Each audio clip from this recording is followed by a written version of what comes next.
Assalamualaikum warahmatullahi wabarakatuh. Di sini kami akan mempresentasikan laporan tugas 4 dari mata kuliah Machine Learning. Di mana kami beranggotakan 3 orang. Yang pertama itu saya sendiri atas nama Ulfa Maulidia dengan NIM 0221003. Dan yang kedua yaitu saya atas nama Kaufi Al-Mustika M dengan NIM 0221007. Dan yang ketiga yaitu saya atas nama Nadia dengan NIM D0221015. Baik, langsung saja. Di sini kita mengambil 2 data, yang dimana data pertama yaitu data dari portal Data Jakarta, dan yang kedua yaitu data Kaggle. Baik, untuk data pertama yaitu portal Data Jakarta itu mencakup tipe pembelajarannya, di mana tipe pembelajarannya itu supervised, ya, artinya pembelajaran terawasi, di mana pada tipe ini data yang tersedia di portal Jakarta dapat digunakan untuk pembelajaran terawasi. Contohnya, dalam memprediksi tingkat kemacetan lalu lintas berdasarkan data historis lalu lintas dan cuaca. Dalam pembelajaran terawasi ini, kita memiliki label dan hasil yang jelas dan yang dapat digunakan untuk melatih model. Yang kedua itu pembelajaran tanpa pengawasan atau unsupervised learning, di mana data ini dapat digunakan untuk pembelajaran tanpa pengawasan, seperti mengelompokkan wilayah-wilayah di Jakarta berdasarkan pola yang ditemukan dalam data sosial, ekonomi, dan demografis. Dalam pembelajaran tanpa pengawasan ini, kita mencari pola atau kelompok yang muncul dalam data tanpa label yang jelas. Kemudian, terdapat sumber datanya, yang dimana sumber data itu dari pemerintah Kota Jakarta. Nah, data pemerintah seperti data lalu lintas, data cuaca, data ekonomi, dan data sosial ekonomi bisa menjadi sumber data utama dari data pemerintah Kota Jakarta. Kemudian terdapat sumber data dari sensor dan perangkat IoT atau Internet of Things, di mana data dari sensor lalu lintas, sensor cuaca, dan perangkat IoT lainnya yang terpasang di Kota Jakarta juga bisa menjadi sumber data.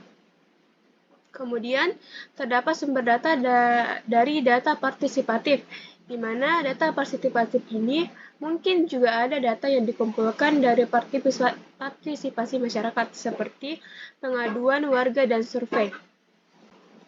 Kemudian, terdapat mencakup susunan data, di mana susunan data dari portal Jakarta ini yaitu pertama CV, separate values, di mana format ini sering digunakan untuk data tabel dan kolom-kolom yang terpisah oleh koma. Kemudian JSON atau JavaScript Object Notation, di mana JSON ini digunakan untuk data yang lebih kompleks dan terstruktur seperti data geospasial. Kemudian terdapat API atau Application Programming Interface, yaitu untuk data dinamis.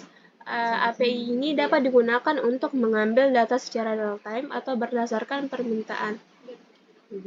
Kemudian terdapat alasan dalam data Jakarta ini, yaitu alasannya menyediakan berbagai jenis data untuk berbagai keperluan, termasuk analisis, perencanaan, dan pengambilan keputusan di tingkat pemerintah dan masyarakat umum. Dengan berbagai jenis data yang disediakan, pengguna dapat memanfaatkan untuk berbagai jenis pembelajaran mesin, baik yang terawasi maupun tanpa pengawasan, serta untuk berbagai tujuan seperti prediksi, segmentasi, dan analisis data yang mendalam. Susunan data yang beragam juga memungkinkan pengguna untuk mengakses data sesuai dengan kebutuhan dan preferensi mereka.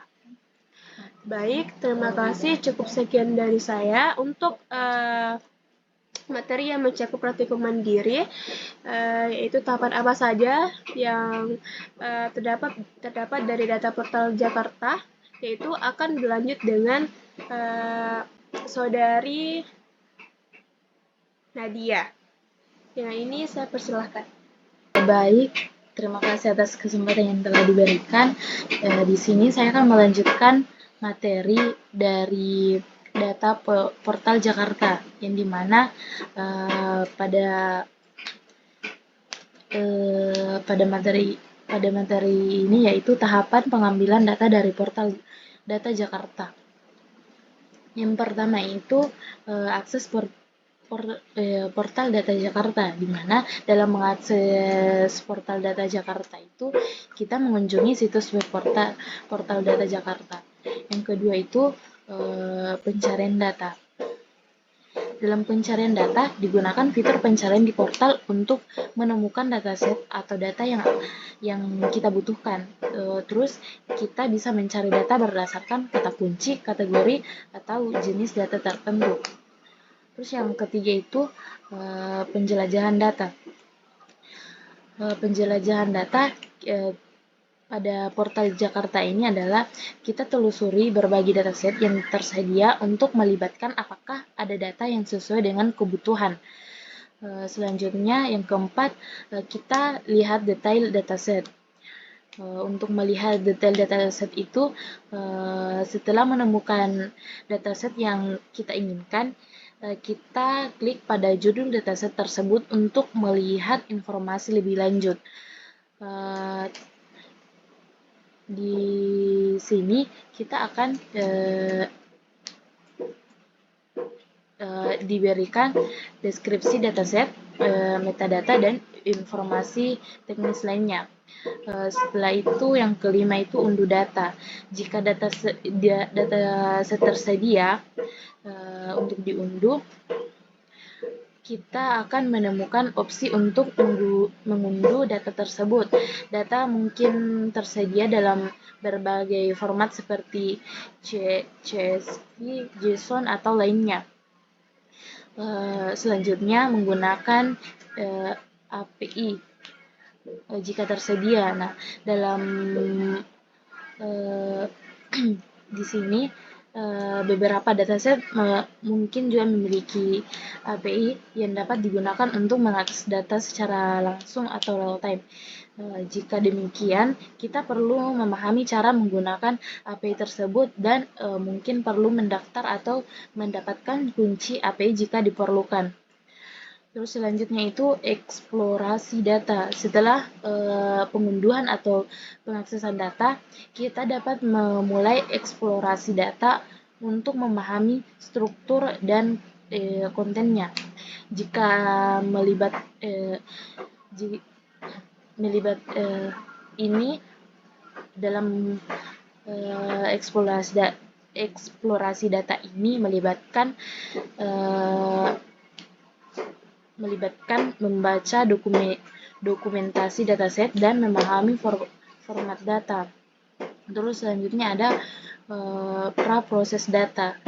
Data yang diunduh memerlukan proses seperti membersihkan data yang tidak valid, mengisi nilai yang hilang, atau menggabungkan beberapa dataset jika diperlukan. Yang selanjutnya itu yang kesembilan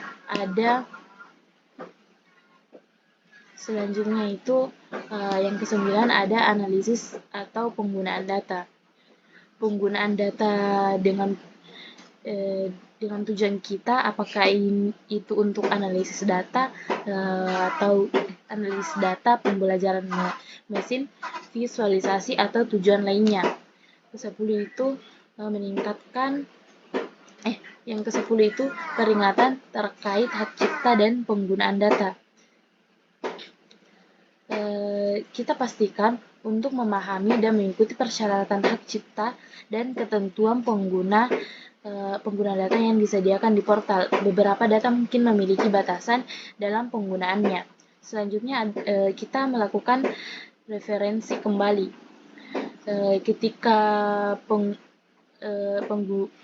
Ketika menggunakan data dari portal data Jakarta, penting untuk memastikan bahwa data yang digunakan adalah data yang paling baru. Data mungkin diperbaharui dari waktu ke waktu. Jadi selalu periksa apakah ada perbaharuan atau versi terbaru. Terus selanjutnya yang ke-12 itu ada dokumentasi penggunaan data. Jika ingin menggunakan data untuk proyek atau analisis, penting untuk mendokumentasi sumber data. Penting untuk mendokumentasikan sumber data, metode pengolahan, dan hasil agar dapat menjelaskannya jika diperlukan. Baik, mungkin itu saja materi yang bisa saya sampaikan. Saya kembalikan ke moderator. Baik, terima kasih untuk saudari Nadia. Langsung saja untuk mengimplementasikan data dari portal Jakarta ini ke Python itu akan dilanjutkan oleh saudari Kalbi Almustika. Dengan ini saya persilahkan. Baik, terima kasih atas kesempatannya. Langsung saja saya akan menjelaskan tentang implementasi data ke Python. Nah, pertama kali pastikan data yang sudah di-download dari portal Data Jakarta berada dalam direktori yang sama dengan network yang sudah dibuat. Untuk lebih jelasnya dapat dilihat pada gambar berikut. Nah, pertama di sini kita mengimpor Pandas dan juga NumPy. Nah, fungsinya ini untuk mengakses semua fungsi dan objek yang disediakan oleh Pandas dan juga NumPy itu sendiri. Nah, untuk path ini digunakan untuk memuat data ke CSV. Nah, di sini data yang saya gunakan yaitu rekap data bulanan COVID-19 bulan Januari tahun 2021. Nah, untuk perintah df head ini berfungsi untuk menampilkan awalan data pertama. Nah, untuk outputnya dapat dilihat pada gambar. Nah, untuk perintah df tile berfungsi untuk menampilkan akhir data dari portal Data Jakarta. Untuk hasilnya atau outputnya dapat dilihat pada gambar.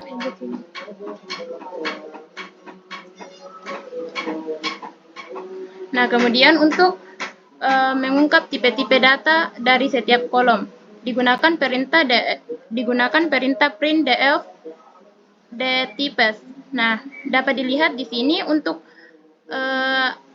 ID sama jumlahnya, tipe datanya itu INT 64. Kemudian untuk nama provinsi, nama kota, kecamatan, kelurahan, nama tipe data yang digunakan yaitu tipe data objek. Selanjutnya untuk deskripsi statistik data.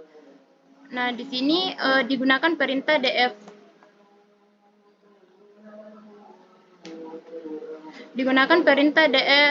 describe. Ini fungsinya untuk menghasilkan statistika deskriptif ringkas dari kolom-kolom numerik dalam sebuah data frame. Selanjutnya untuk perintah df describe include all untuk menghasilkan statistika deskriptif dalam sebuah data frame. Untuk hasilnya dapat dilihat seperti ini. Kemudian untuk fungsi statistika dalam Pandas, di sini yang kami ambil yaitu df sum.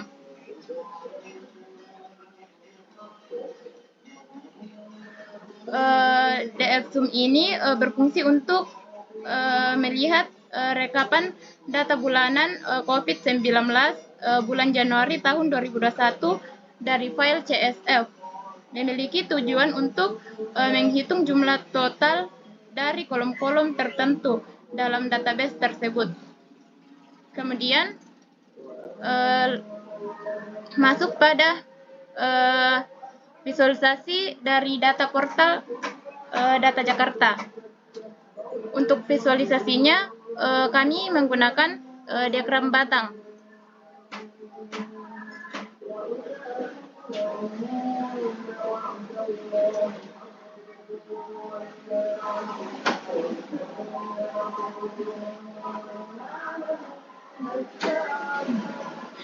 Diagram batang ditunjukkan dalam kode di atas, dimasukkan untuk memvisualisasikan data tentang jumlah suspek yang dirawat di rumah sakit per kecamatan.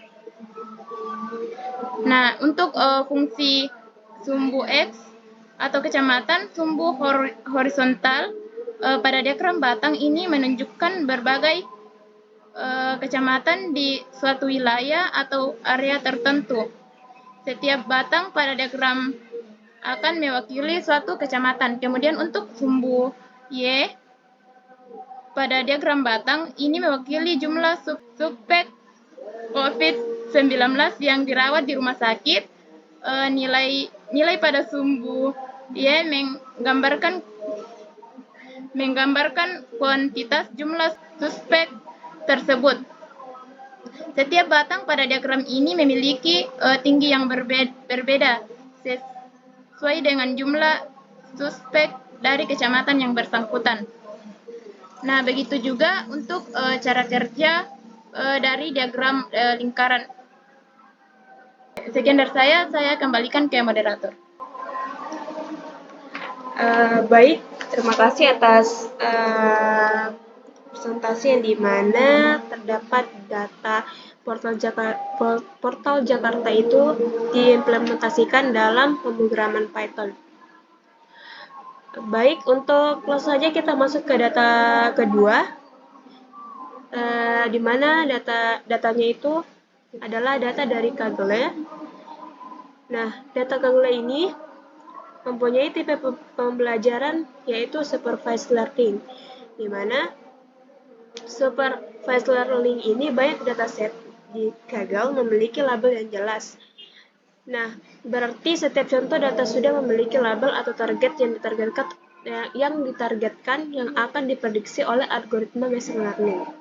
Kemudian terdapat tipe pembelajarannya yaitu unsupervised learning, di mana terdapat juga dataset yang tidak memiliki label yang dapat digunakan untuk tugas seperti clustering atau reduksi dimensi. Kemudian terdapat tipe pembelajaran reinforcement learning, di mana beberapa tantangan di Kaggle ini melibatkan pembelajaran berbasis reinforcement, di mana algoritma harus memutuskan tindakan untuk mencapai tujuan tertentu dan mendapatkan umpan balik berdasarkan keberhasilan atau kegagalan tindakan tersebut. Kemudian data Kaggle ini mempunyai sumber data, yaitu pertama open data. Nah, banyak dataset di Kaggle ini berasal dari sumber data terbuka. Ini termasuk data pemerintah, data penelitian, data industri, dan sumber data lainnya yang tersedia secara publik. Kemudian terdapat sumber data private data, di mana beberapa dataset mungkin berasal dari perusahaan atau entitas yang memberikan akses terbatas kepada peserta kompetisi Kaggle. Nah, pesertanya itu biasanya harus bersedia untuk menjaga kerahasiaan data tersebut. Kemudian, terdapat susunan data dari data Kaggle ini, yaitu pertama struktur data, di mana banyak dataset di Kaggle berbentuk data terstruktur dengan kolom-kolom yang sudah terorganisir dengan baik dalam bentuk tabel seperti dataset SQL atau spreadsheet. Nah, ini cocok untuk pembelajaran supervised dan tugas lain yang melibatkan data terstruktur. Kemudian terdapat susunan data teks data, di mana Kaggle ini juga menyediakan dataset berupa teks seperti ulasan produk, artikel berita, atau teks sumber daya lainnya. Nah, data teks ini sering digunakan untuk tugas-tugas pemrosesan bahasa alami atau NLP. Kemudian terdapat susunan data image data. Nah, image data ini terdapat dataset berupa gambar dan berbagai resolusi. Ini sering digunakan untuk tugas penglihatan komputer atau computer vision. Kemudian terakhir terdapat susunan data yaitu time series data, di mana Kaggle juga memiliki dataset berbentuk deret untuk yang berisi data yang berubah seiring waktu, seperti data saham, cuaca, atau sensor. Ini umumnya digunakan untuk peramalan dan analisis deret waktu. Nah, dataset ini mempunyai alasan mengapa Kaggle menjadi platform yang populer adalah karena menyediakan berbagai jenis data dan tantangan yang mencakup berbagai tipe pembelajaran dan sumber data. Ini memungkinkan para praktisi dan peneliti di bidang data science dan machine learning untuk mengembangkan keterampilan mereka dalam berbagai konteks dan mengejar proyek-proyek yang relevan dengan minat mereka. Nah, selain itu, Kaggle juga menyediakan dukungan komunitas yang kuat, sumber daya pembelajaran, dan alat untuk memudahkan eksplorasi dan analisis data, serta kompetisi untuk menguji kemampuan mereka. Baik, sekian dari saya. Untuk tahapan pengambilan data dari data Kaggle ini akan dilanjutkan oleh Saudari Nadia. Dengan ini saya persilahkan. Langsung saja kita masuk di tahapan pengambilan data dari Kaggle.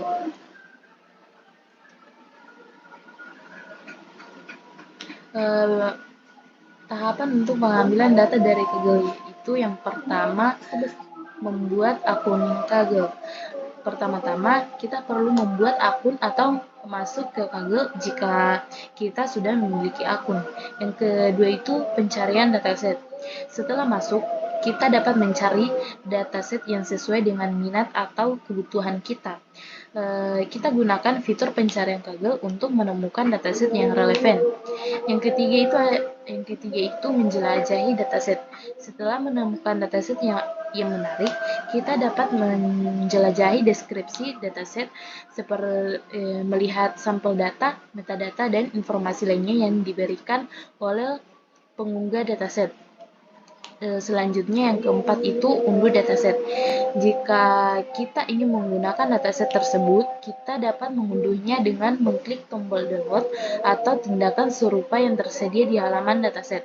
Dataset biasanya tersedia dalam berbagai format seperti CSV, JSON, atau file lainnya. Yang kelima itu memahami lisensi dan aturan penggunaan. Penting untuk memahami lisensi dan aturan penggunaan dataset yang kita unduh. Beberapa dataset mungkin memiliki batasan penggunaan tertentu yang perlu kita ikuti. Pastikan kita mematuhi semua ketentuan yang berlaku. Selanjutnya ada ekstraksi dan persiapan data. Setelah mengunduh dataset, kita mungkin perlu melakukan ekstraksi dan persiapan data. Ekstraksi dan persiapan data ini termasuk membaca data ke dalam lingkungan analisis data kita seperti Python dengan Pandas. Membersihkan data, menghapus data yang tidak relevan, dan melakukan praproses data lainnya sesuai kebutuhan proyek kita. Yang ketujuh itu ada analisis data dan pembelajaran mesin. Setelah persiapan data selesai, kita dapat memulai menganalisis data atau menggunakannya untuk melatih model machine learning sesuai dengan tujuan proyek kita. Terus yang kedelapan itu mengikuti kompetisi. Jika kita tertarik untuk mengikuti kompetisi di Kaggle yang menggunakan dataset tersebut, kita perlu mendaftar dan mengunggah hasil prediksi kita sesuai aturan kompetisi yang berlaku. Selanjutnya ada berpartisipasi dalam diskusi. Kaggle memiliki forum diskusi yang aktif di mana kita dapat berpartisipasi dalam percakapan, bertanya, dan berbagi pengalaman dengan komunitas Kaggle. Yang terakhir, berbagi hasil. Jika kita ingin berkontribusi kembali ke komunitas Kaggle,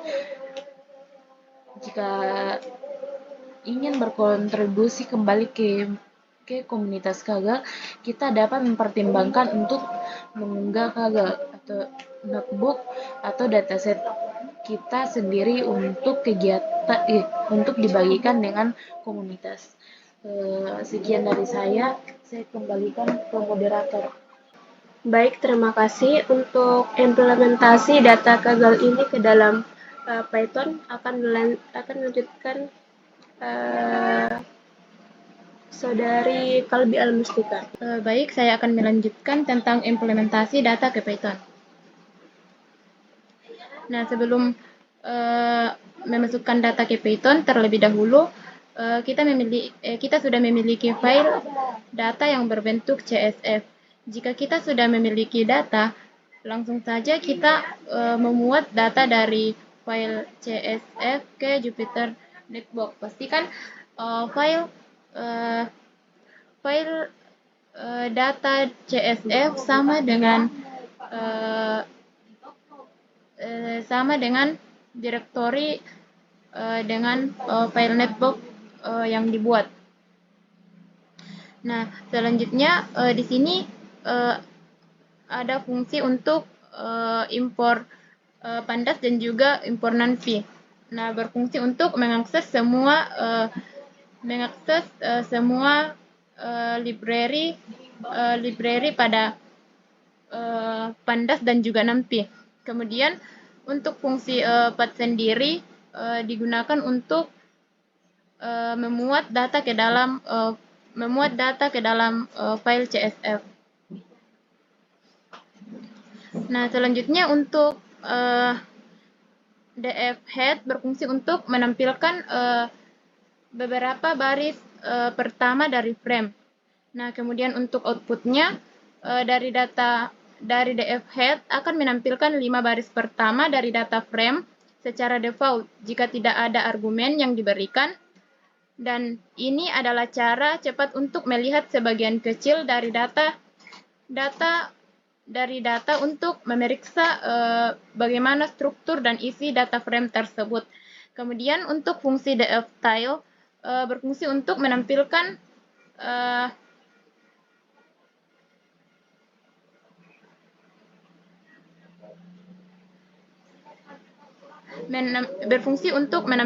data akhir dalam sebuah data frame.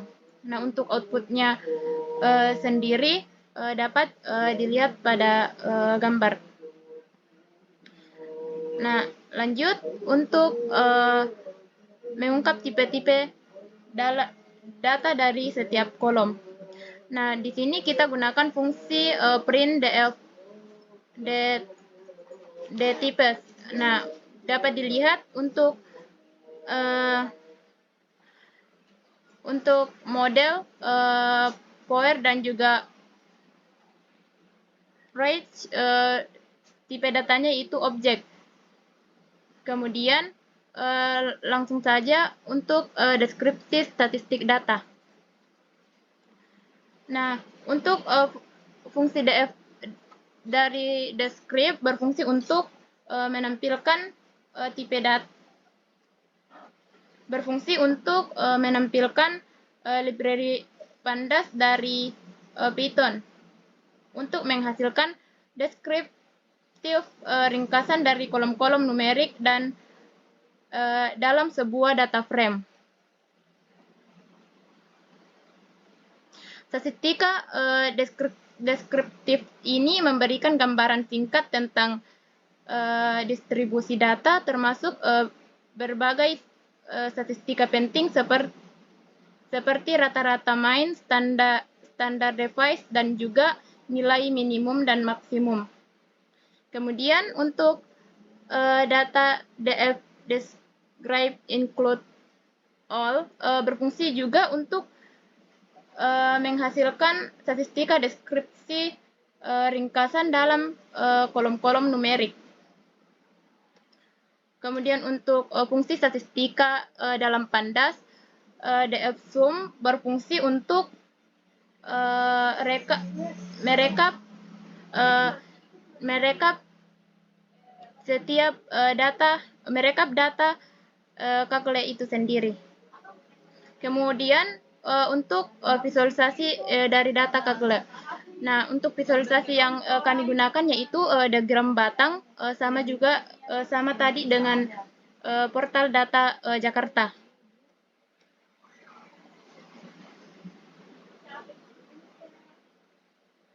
Nah, untuk Sumbuye di sini untuk melihat perbandingan harga mobil. Untuk Sumbu X di sini digunakan untuk melihat model mobil. Kemudian untuk Sumbu Y berfungsi untuk melihat perbandingan harga mobil. Sekian pemaparan dari saya kembalikan ke moderator. Baik, terima kasih atas presentasi dari implementasi data Kaggle ke Python. Nah, cukup sekian dari presentasi kami, yang dimana terdapat dua data, yaitu data dari portal Jakarta dan data Kaggle. Dan sudah kita perlihatkan untuk implementasi dari Python-nya. Baik, cukup sekian. Assalamualaikum warahmatullahi wabarakatuh.